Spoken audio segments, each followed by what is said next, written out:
குட்டாப்பு இல்லையா மாமா? அவன விசாலம் வந்து அப்பவே கூட்டிட்டு போயிட்டான். என்கிட்ட இப்போ ஒரு 100 ரூபாய் இருக்கு. என் அக்கௌண்ட்ல லெஸ் பண்ணிக்கங்க. வேண்ட குழந்தை, உனக்கு சம்பளம் கிடைக்கும் போது எல்லாம் சேர்த்து கொடுத்தா போதும். அப்படி வேண்டாம் மாமா, எனக்கு பாரம் அதிகமாயிடும். ஒரு பாக்கெட் மிளகாத்தூளும் நல்லெண்ணெய் ஒரு பாக்கெட்டும். நான் உன்னை பார்க்கணும்னு இருந்தேன். நாளைக்கு உனக்கு லீவு தானே? விஷாலத்துக்கு உன்னை பார்க்கணும்னு சொன்னான். கொஞ்சம் மரவள்ளி கிழங்கு எடுத்து வச்சிருக்காளா? உங்க அம்மாவுக்கு ரொம்ப இஷ்டம் தானே? எனக்கு வீடு தெரியாதே மாமா. காலையில வேலையெல்லாம் முடிச்சிட்டு இங்க வந்தா போதும். நான் உன்னை கூட்டிட்டு போறேன். சரி மாமா. கொடுக்கலாமா? வரேன் மாமா. நாளைக்கு அம்மாவுக்கு ஸ்பெஷலா ஒண்ணு பண்ணி தர போறேன். என்ன தெரியுமா? கிழங்கு. நான் அன்னைக்கு மாமா கிட்ட சொல்லியிருந்தேன், அம்மாவுக்கு கிழங்குன்னா ரொம்ப பிடிக்கும்னு. அது ஞாபகமா வச்சிருக்காங்க மாமா. கடவுள் அவரை காப்பாத்துவார்.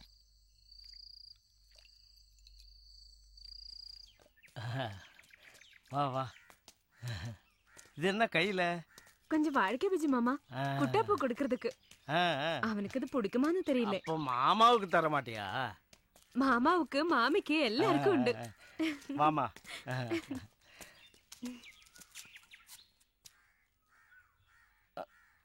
நீ அப்படி உட்காருமா. வேண்டாம் மாமா, அவங்க எங்கே? உள்ள இருப்பா, உள்ள போய் பாரு. மாமி, குட்டாப்பூ. மாமா, இங்க யாருமே காணுமே.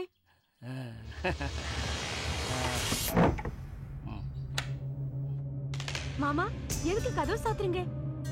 அவங்க எங்க? மாமி, குட்டாப்பூ. நீ சும்மா சத்தம் போடாத. இங்க நாம 2 பேரையும் தவிர யாருமே இல்ல. விசாலம் காலையில பையனை கூட்டிட்டு போனதுனால தானே நான் உன்னை கூப்பிட்டேன். மாமா, கதவு திறங்க. எதுக்கு? மாமாவோட ஒரு ஆசை தானே குழந்தை. கொஞ்ச நேரம் மாமாவோட சேர்ந்து இருந்துட்டு போகலாம்.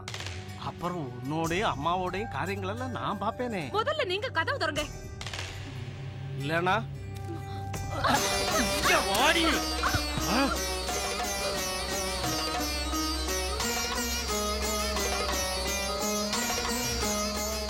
தொடாதே, தொடணும்னு நினைக்காத.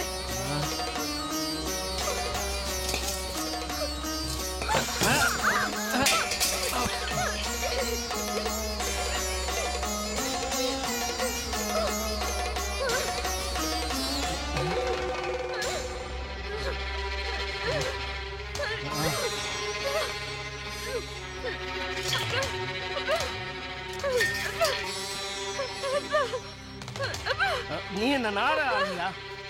எந்திரடி.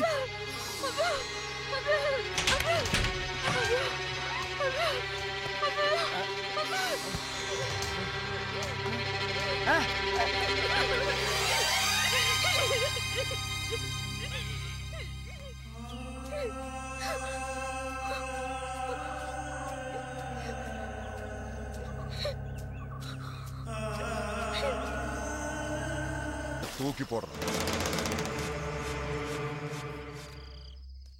1/2 கிலோ சக்கரை, ஒரு தீப்பெட்டி.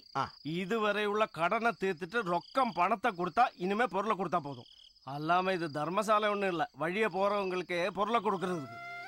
ராகவண்ணா, இனிமே யாருக்கு கடமே கொடுக்க கூடாது. அக்கா, அக்கா, அவனோட ஒரு அக்கா. குட்டாப்பூ, பரவாயில்ல, பரவாயில்ல குட்டாப்பூ, பரவாயில்ல. சார் கொஞ்சம் நில்லுங்க. ஏன் முன்ன உன்னால தாண்டி எனக்கு இந்த நிலைமை வந்தது.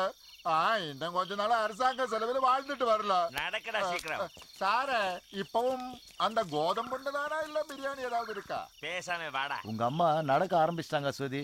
அவங்களுக்கு இன்னும் உடம்பு சரியா இல்ல, கவனமா பாத்துக்கோ.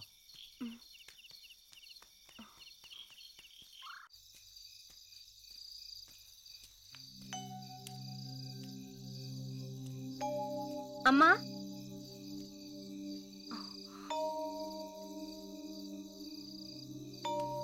அம்மா, அம்மா என்னாச்சம்மா? இன்னைக்கு வெளியே பார்க்கல உன்னை. அம்மா கொஞ்சம் முடியலம்மா. இன்னைக்கு என்னாச்சுமா? வெளியே எங்கேயாவது போனியா? போய் அம்மா போய் சொல்ற. இன்னைக்கு அம்மா வெளியில போயிருக்கேன், பஸ்ல ஏறி போயிருக்கேன். போனேன். எதுக்கு? ஏம்மா என்கிட்ட சொல்லல? சொல்லி இருந்தா நான் கூட வந்திருப்பேன்ல. நீ எதுவும் என்கிட்ட கேட்காத. அப்படி வேண்டி வந்தது. என்கிட்ட மறைச்சு வைக்க அப்படி என்ன இருக்கு? எனக்கு தெரிஞ்சதுன்னா என்ன அம்மா?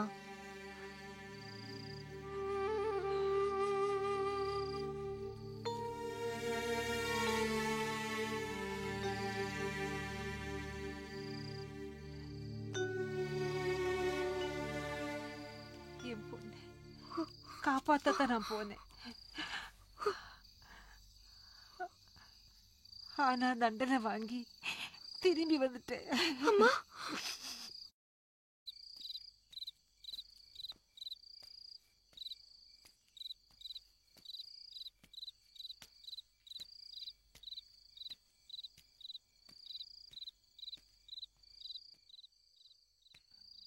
ஏய் கார்த்தி தூங்கிட்டாளா? அவ ஒண்ணுமே பேசாம இருக்கா. முகத்தை தூக்கி வச்சு உட்கார்ந்துகிட்டு இருக்கா. என்னமான்னு கேட்டதுக்கு எதுவுமே பதில் சொல்ல மாட்டா.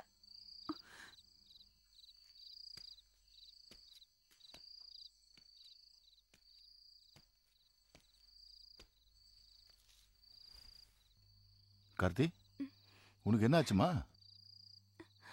உனக்கு உடம்பு சரியில்லையா? சொல்லு, எது இருந்தாலும் அப்பாட்ட சொல்லு. அப்ப என்கிட்ட சத்தியம் சொல்வியா? இல்ல எப்பா நான் போய் சொல்லியிருக்கிறேன்னா? அப்பாவோட வேலை என்ன? அது அது முன்னாடி சொல்லியிருக்கிறல்ல உங்ககிட்ட. அப்பா ஒரு குண்டையா? யாரு யாரு உங்ககிட்ட சொன்னது? யார் அது? அது எதுக்கு உங்களுக்கு தெரியணும்? அது நிஜமா சொல்லுங்க. அப்பா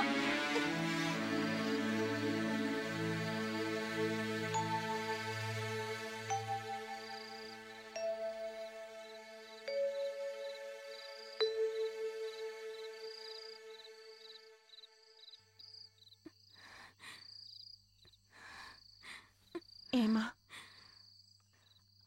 அம்மாவுக்கு இதெல்லாம் தெரியுமா? சத்தியமா எனக்கு தெரியாதுமா. அப்பா பணம் கொண்டு வரும்போ எங்கேன்னு கிடைச்சுன்னு கேட்க மாட்டேன். ஒரு தடவை கூட நான் கேட்கல. அதுக்கு காரணம் இருக்கு. யாருமே இல்லாத ஒரு அனாதையா இருந்தவனா ஒரு நாள் பஸ் ஸ்டாண்டு பக்கத்துல வச்சு ஒரு சிலர் என்ன தொந்தரவு செய்ததை பார்த்து அவங்கள அடிச்சு துரத்தி என் கையை பிடிச்சு கொண்டு வந்தாங்க இங்க. அப்போ இங்க ஒரு குடிசை மட்டும்தான் இருந்தது. அப்படி இருந்தும் அந்த ஏழ்மை நிலை என்கிட்ட சொல்லல. நான் என்ன கேட்டாலும் கொண்டு வருவாங்க. நீ பிறந்தப்போ ஒரு ராஜகுமாரியை போலதான் அவரு பார்த்தாரு. நீ வளர்ந்தப்போ ஒரு நல்ல வீடு வேணும்னு நீ கேட்ட. உடனே வீடு கட்ட ஆரம்பிச்சிட்டாரு. இப்போ இப்ப அப்பாவை நீ குறை சொல்ற. எனக்கு அப்படி சொல்ல முடியாதுமா. ஏதாகலும் இந்த உலகத்துல எவ்வளவு பெரிய குற்றம் செஞ்சிருந்தாலும்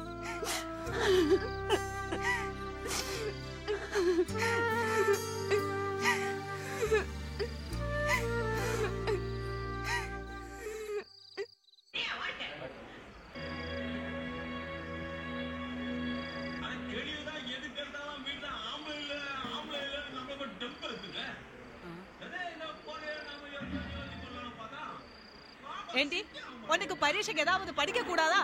எப்ப பார்த்தாலும் டிவிக்கு முன்னாடி தாய். தேவையான அளவு படிச்சுட்டு தான் இருக்கேன். 24 மணி நேரம் படிச்சுட்டே இருந்தா பைத்தியம் தான் பிடிக்கும்.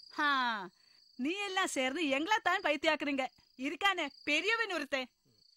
அப்பா லட்சமா கொட்டி என்ஜினியருக்கு ஒரு அட்மிஷன் வாங்கினாரு.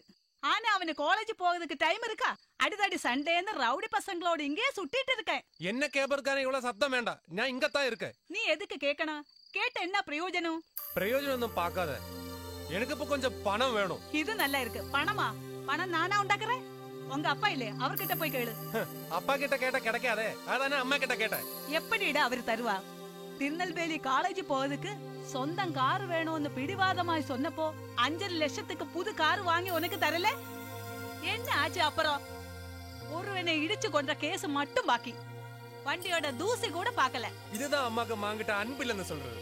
இவ்வளவு பெரிய ஒரு மேஜர் ஆக்சிடென்ட் உண்டாயிட்டும், கார் தவிடுபடியாயிட்டு ஒருத்தர் இறந்து போயிட்டும், இந்த மகன் தப்பிச்சிட்டான்னு அம்மாக்கு ஒரு சந்தோஷம் இல்லையே. உனக்கு ஒண்ணு வரான்னு எனக்கு நல்லா தெரியும். எப்படின்னா கடவுள் பாபிய பனைமரம் மாதிரி வளர விடுவானே சொல்லிருக்காங்க. என்ன கேள்வி பண்ற சந்தோஷம் பாத்தியா? அன்புக்கு அர்த்தம் தெரியாத ஒரு அம்மாவும் தங்கச்சியும். அன்போட முழு அவதாரமா ஒரு அண்ணன். ரொம்ப கிண்டல் ஒன்றும் வேண்டாம், அது உனக்கு ஆபத்து தான். அம்மா, நீங்க எனக்கு பணம் தரீங்களா இல்லையா? நான் சொன்னேனே என்கிட்ட பணம் கிடையாது. நில்லுடா இங்க. நில்லுடா இங்க. என் செயினை புடுங்கிட்டு போறேன். கடவுளே, என் செயின். அம்மா, நீ நாசமா போவே. திருட்டு பயலே, நீ வா இங்க. பாரு நீ வளர்த்துன லட்சணத்தை. ஆமாடி, அந்த கேடு உனக்கு இருக்கு. என் கடவுளே, இந்த பசங்களால எனக்கு உயிர் போகுது.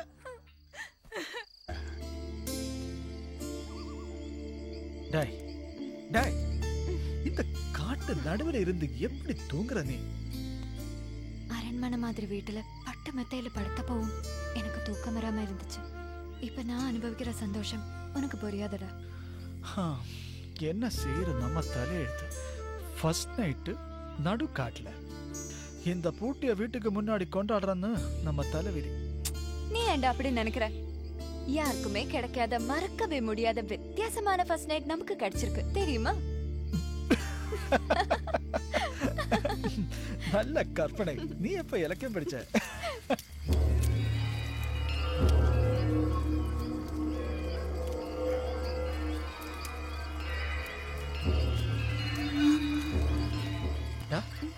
யாரோ வராங்க. மாமியா இருக்குமா? வா. அக்கா, யாரோ இருக்கிறாங்க. யார் அது? நான் தான் பிரவீன். ஞாபகம் இல்லையா? நீயா? இது யாருன்னு தெரியுதா உங்களுக்கு? தெரியலையே. ஏன் மருமகன் பிரவீன். யாருடா இந்த பொண்ணு? அது என் பொண்டாட்டி. உன் பொண்டாட்டியா? முளைச்சு 3 இலை விரியதுக்கு முன்ன கல்யாணம் பண்ணிட்டியா? அவ்வளவு தைரியமா? இருந்தும் இந்த மாமி கிட்ட சொல்லலையே. ஆனா சொல்றேன் மாமி. ஆமா சொன்ன. சரி சரி, நீங்க எல்லாரும் போங்க. சரிக்கா. இவங்க வந்தது ரொம்ப களைப்பா இருக்கும். நாங்க வரோம். நானே இவங்க கூட ஒரு மீட்டிங்குக்கு போனேன். ரொம்ப ஒத்தாசையா இருப்பாங்க.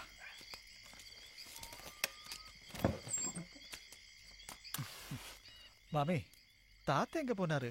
தாத்தாவை ஒத்திக்கி விட்டுட்டு மீட்டிங்குக்கும் சமூக சேவைக்கும் போக முடியாம போச்சு. அதனால இவங்க எல்லாம் சேர்ந்து தாத்தாவை முதியோர் இல்லத்துல சேர்த்துட்டாங்க. இப்ப என்னால சுதந்திரமா போக முடியுது. இருந்தாலும் இந்த காட்டுல எப்படி தனி இருக்கீங்க மாமி? காட்டுல எதுக்கு பயப்படணும்? அப்ப இந்த காட்டுல மிருகங்க இல்லையா? மிருகங்கள் இருக்கு, ஆனா மனித மிருகங்கள் இல்ல. நான் ஏதாவது சமைச்சு கொடுக்கறேன், சாப்பிட்டுட்டு தூங்குங்க. மத்த விஷயம் எல்லாம் நாளைக்கு பேசிக்கலாம். இன்னும் கொஞ்சம் நாளைக்கு நீங்க தனியா சுதந்திரமா இங்க இருக்க வேண்டாம், நாங்களும் கூட இருப்போம். அது என்னடா? அது ஒரு நீளமான கதை, நான் அப்புறம் சொல்றேன். ஓ, அவசரம் ஒண்ணும் இல்ல. நீங்க போய் ட்ரெஸ் மாத்துங்க. அப்புறம் இங்க இருக்கிறது ஒரே கட்டில் தாமா. அது பரவாயில்ல, மனசு ஒண்ணா இருந்தா உலக்கையிலும் படுக்கலாம். அப்படித்தானே மாமி? வா.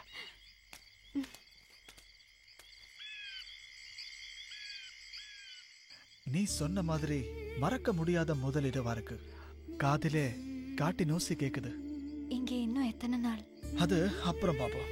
இப்ப வேற ஒன்னும் நினைக்க வேண்டாம். குளிர் அடிக்குது. அதெல்லாமே பழக்கம் ஆயிடும். இப்ப டைம் என்ன தெரியுமா?